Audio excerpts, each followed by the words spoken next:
जय गुरु जी। शुक्राना गुरु जी, अनंतम शुक्राना हमारे गुरु जी महाराज का। ओम नमः शिवाय, शिव जी सदा सहाय। ओम नमः शिवाय, गुरु जी सदा सहाय। शुक्राना, अनंतम शुक्राना।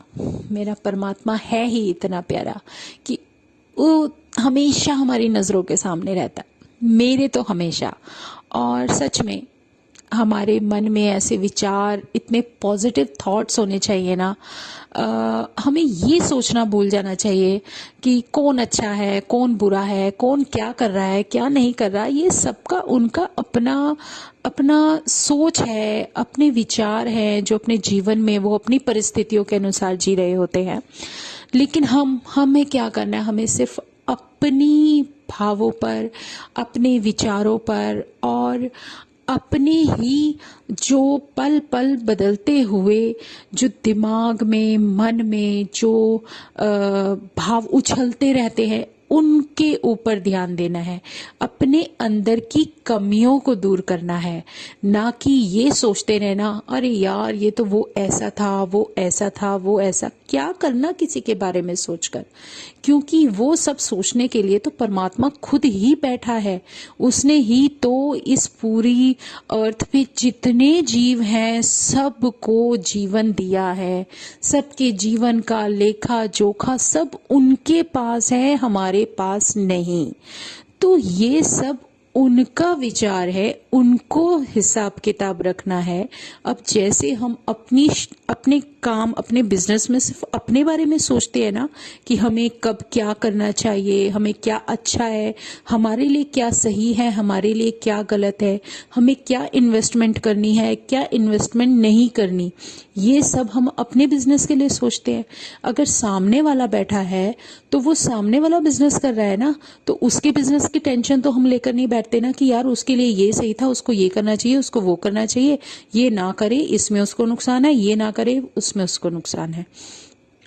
यही एक तरीका परमात्मा बताता है कि तुम सिर्फ अपने से मतलब रखो, अपने काम धंधे से, अपने विचारों से अपने आप को तो सुधारो पहले, तब तो तुम आगे जाके किसी के लिए कुछ कर पाओगे।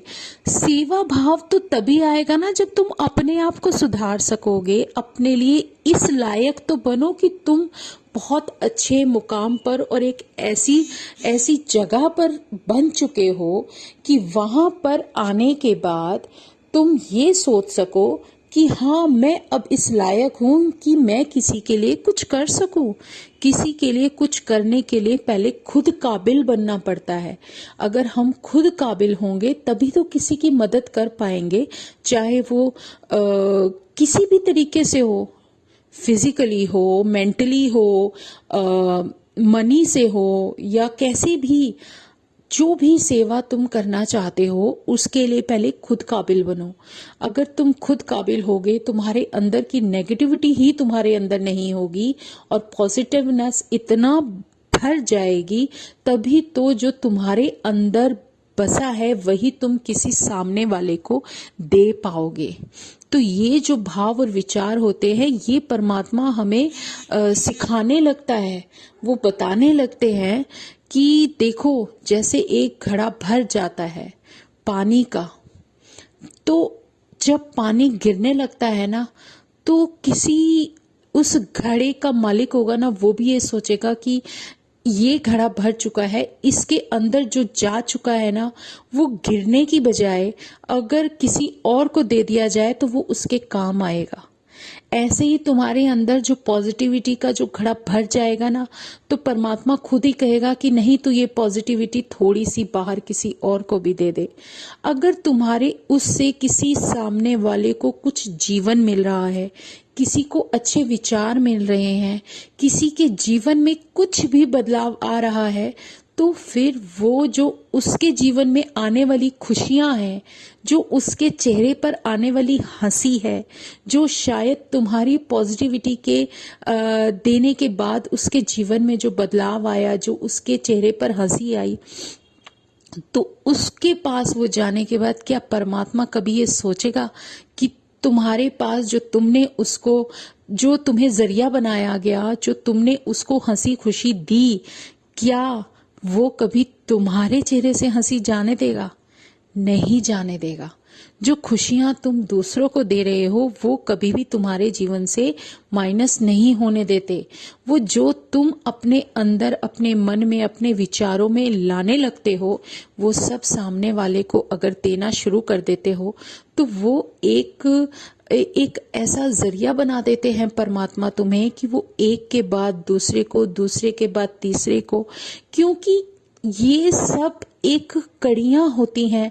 और तुम्हें जो जीवन ब्लेस किया गया है ना, जो लाइफ तुम्हें दी गई है, उस लाइफ को किस तरीके से तुम जियोगे वो रास्ता तुम्हें दिखा दिया गया है, रोशनी दिखा दी गई है, तुम्हारे अंदर एक दीपक जला दिया गया है।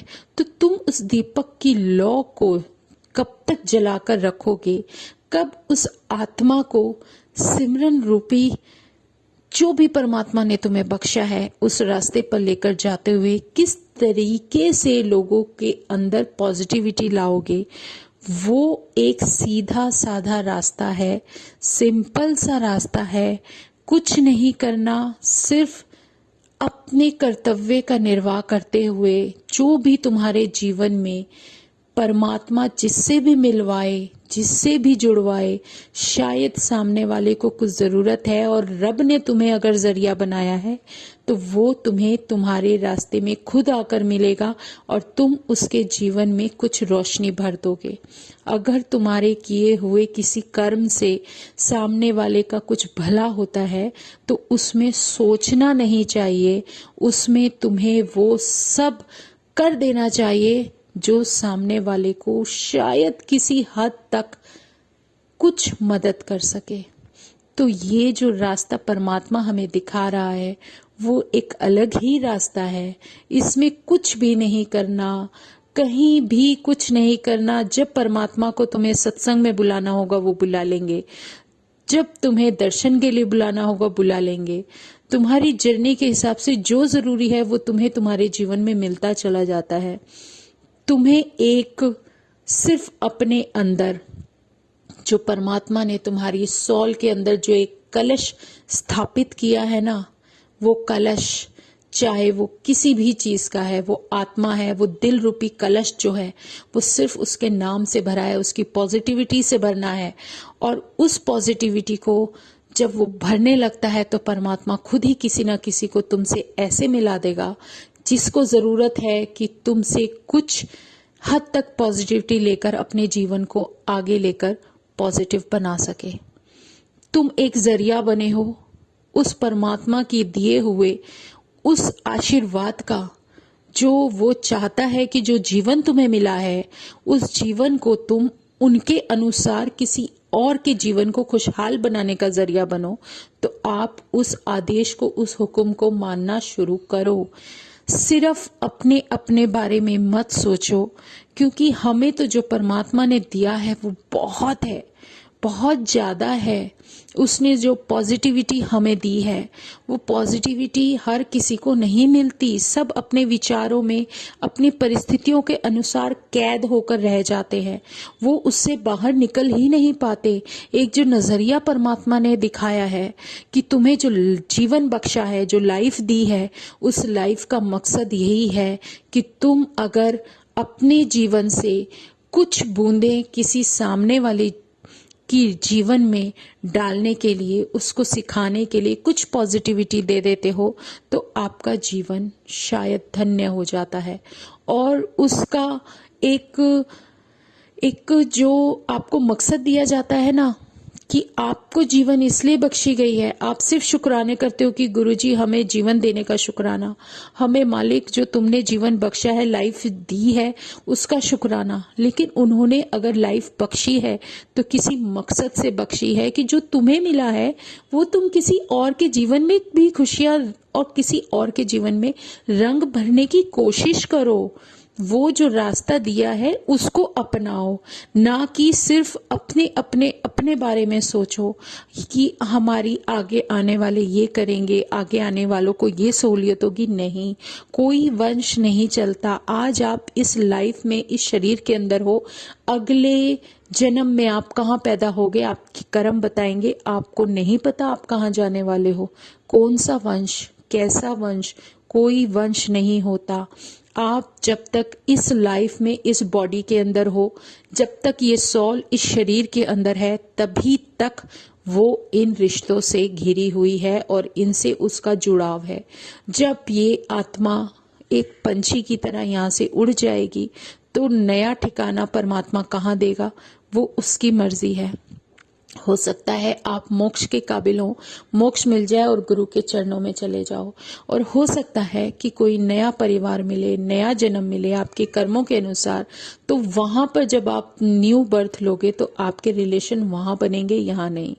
तो ये एक जो छोटा सा लेसन जीवन का हमें हमारा गुरु समझा रहा है, दिखा रहा है कि इन चीजों में मत फंसो। वो तो परमात्मा है, वो तो सिर्फ गुरु का रूप लेकर मेरा महाशिव जो हमारे सामने कुछ पल के लिए हमारा कल्याण करने के लिए, अपने शिव भक्तों का कल्याण करने के लिए जो धरती पर आया है, जो रूप उसने हमें दिखा दिया, जिस रूप का आज तक किसी ने भी दर्शन नहीं किया, वो रूप तुम्हें दिखा दिया, उस गुरु रूप में आ गए। गुरु भगवान से भी बड़ा होता है, वो उसके सामने भगवान भी नतमस्तक रहते हैं। क्यों? क्योंकि गुरु ही एक ऐसी शक्ति है जो हमें हर किसी चीज से बचाते हुए हमारे दुख, हमारी तकलीफें अपने ऊपर ले लेती है। भगवान भी अगर हिसाब करता है ना, तो वो हमारे कर्मों के हिसाब से हमारा हिसाब करता है। वो कभी ये नहीं कहेगा कि तुम्हारे कर्म है, चल छोड़ इस कर्मों को यहाँ साइड पे रख दे, मैं तुझे मोक्ष देता हूँ। कभी नहीं कहेंगे। वो सिर्फ हिसाब करेंगे जो हमने हमारे कर्म किए हैं। लेकिन गुरु एक ऐसी शक्ति है जो कि हमारे दुख तकलीफें, हमारे कुछ भी कर्म है, वो अपने ऊपर ले लेते हैं और हमें मोक्ष देते हैं और हमें सही रास्ता दिखाते हैं। हमारे जैसे इंसानों की क्या औकात है कि जो कोई कुछ कर दे। किसी सामने वाले के सर में दर्द हो ना, तो वो सर दर्द भी हम अपने सर में चेंज नहीं कर सकते कि ला मैं तेरा सर दर्द ले लेता हूँ। नहीं करता, कोई नहीं करता, ना ही कर सकता है, ना किसी के अंदर इतनी ताकत है। लेकिन गुरु एक ऐसा है जो हमारी कोई भी बीमारी होती है अपने ऊपर ले लेते हैं और हमें बख्श देते हैं।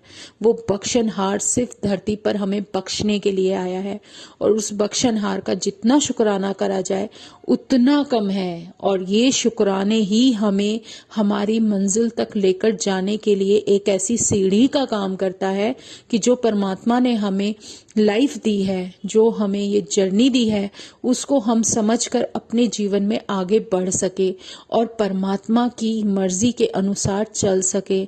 हमें इतनी अक्ल आ जाए कि हम उसका हुक्म लेना सीख जाए कि वो हमें क्या समझाना चाह रहे हैं और क्या हमें अपने जीवन में लेकर सीख कर आगे चलना है। तो शुक्राना है मेरे गुरु जी का, मेरे पूर्ण गुरु का, मेरे परमात्मा का, मेरे महाशिव का, जो हमारे सामने साक्षात विराजमान है और अपने प्यारे से दर्शन के साथ हमें कुछ अक्ल दे रहे हैं। तो शुक्राना गुरु जी का, अनंतम शुक्राना।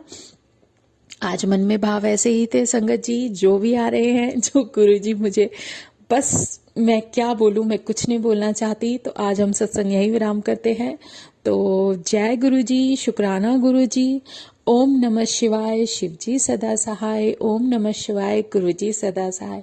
शुक्राना, अनंतम शुक्राना। जय गुरु जी बोलते जाओ और अपने जीवन को इस काबिल बना लो कि हम अपने जीवन में हर चीज से फाइट करने के काबिल हो जाए।